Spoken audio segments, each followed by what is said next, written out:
আমি প্ৰথমত 10টা বজাত 10:30 বজাত মেডিকেল কলেজৰ ক্ৰিটিকেল কেয়াৰ ইউনিট আমি ফাউণ্ডেশ্যন কৰিছোঁ।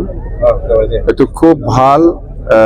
আমি মেডিকেল কলেজ হিচাপে যিটো থাকিব লাগিছিল আগত নাই, এতিয়া সেইটো আমি আজি ক্ৰিটিকেল কেয়াৰ ইউনিট যিটো আমি ফাউণ্ডেশ্যন কৰিছোঁ। খুব ভাল প্ৰজেক্ট যিটো থাকিবই লাগিব মেডিকেল কলেজত। আৰু মেডিকেল কলেজে প্ৰিন্সিপাল হওক বা যিখিনি এডমিনিষ্ট্ৰেশ্যনত ষ্টাফসকল আছে, ইহঁতে কিছুমান আৰু এই মেডিকেল কলেজটো চলাবৰ কাৰণে কিছুমান আৰু ষ্টাফ বা ইনফ্ৰাষ্ট্ৰাকচাৰৰ প্ৰয়োজন ইছেঞ্চিয়েল আছে বুলি ইমিডিয়েট লাগে বুলি কৈছে।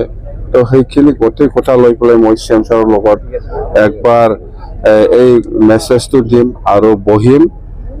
তো মেডিকেল কলেজ চলাবৰ কাৰণে কিছুমান আৰু ষ্টাফৰ প্ৰয়োজন বা কিছু আৰু সমস্যা আছে বুলি কৈছে, সেইটো মই শ্বেয়াৰ কৰিম CM ছাৰৰ লগত।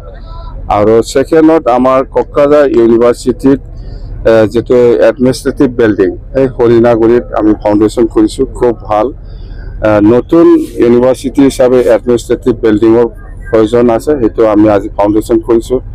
লাষ্টত এতিয়া আমি ডিজিটেল ষ্টুডিঅ', তো যিসকল কালচাৰৰ লগত ৰিলেটেড ইহঁতৰ কিছু এটা হ'লেও আমি সমাধান কৰি দিব পাৰে নেকি, সেইটো ভাবি পেলাই আমি এই ডিজিটেল ষ্টুডিঅ'টো আমি ইয়াত আমি হালাৰদুৱালত আমি ফাউণ্ডেশ্যন কৰিছোঁ।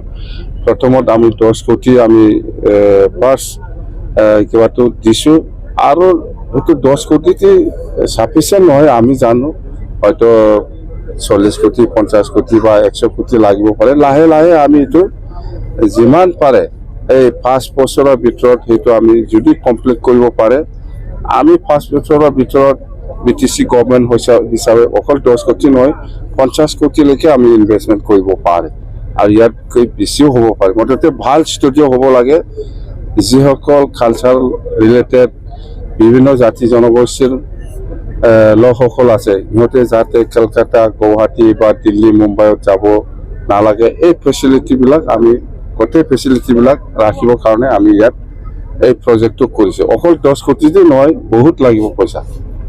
কথা সেইটোৱে। নিৰ্বাচন আহি আছে, সকলোৱে শুনি আছে, কেতিয়া হ'ব সেইটো আজিলৈকে ডিক্লেয়াৰ হোৱা নাই। কিন্তু আমাৰ BPF দল হিচাপে অহা 25 তাৰিখৰ পৰা, এই ফেব্ৰুৱাৰী মাহৰ 25 তাৰিখৰ পৰা ডিষ্ট্ৰিক্ট ৱাইজ আমি মাছ ৰেলী লৈছোঁ। এই মাছ গেডাৰিং প্ৰগ্ৰাম লৈছোঁ দলৰ পৰা। এতিয়া আমি গম পাম কোনটো সমষ্টিত আমি দলে কিমান ষ্ট্ৰং। যেনিবা গোসাইগাঁও চাব ডিভিজন হিচাপে আমি একবাৰ ৰেলী কৰিব 25 তাৰিখত, ইয়াৰ পিছত পৰ্বতজৰাত কৰিব, ইয়াৰ পিছত কোকৰাঝাৰ কৰিব, ইয়াৰ পিছত খাজলগাঁও, বিজনী, এনেকুৱা 10টা জিলা হিচাপে আমি একদিন সময় লৈ পেলাই মাছ গেডাৰিং কৰি ৰেলী কৰিব বিচাৰিছে। তেতিয়াই মই গম পাম যে কোনটো সমষ্টিত BPF জিকিব পৰা অৱস্থাত আছে।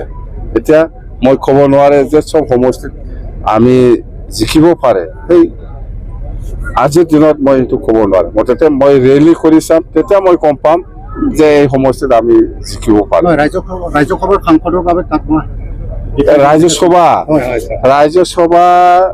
বা ৰাজ্যসভা এই মাৰ্চৰ ভিতৰত 3টা চিট খালী হ'ব বুলি কৈছে। এইটো পাম নাপাম আমি ৰিকুৱেষ্ট কৰি চাম, যাতে আমাকো তাত দিলে ভাল, এই কথাটো মই ৰিকুৱেষ্ট কৰি চাম বাছ। স্যাৰ, NDAৰ যিটো ৰাজ্যসভা নিৰ্বাচন, এই নিৰ্বাচনত এইটোৱে NDA পাৰ্টি হিচাপে এইটোৱে কৈছে। নাই NDA 101টা পাৰ্টি আছে, অল ইণ্ডিয়া হিচাপ নাই, বহুত NDA পাৰ্টনাৰ। ইয়াৰ ভিতৰত যেনিবা অসমতো আছে NDA, বহুত ডাঙৰ টিম হওক, সৰু টিম হওক, গোটেই মিলাই পেলাই বহুত আছে।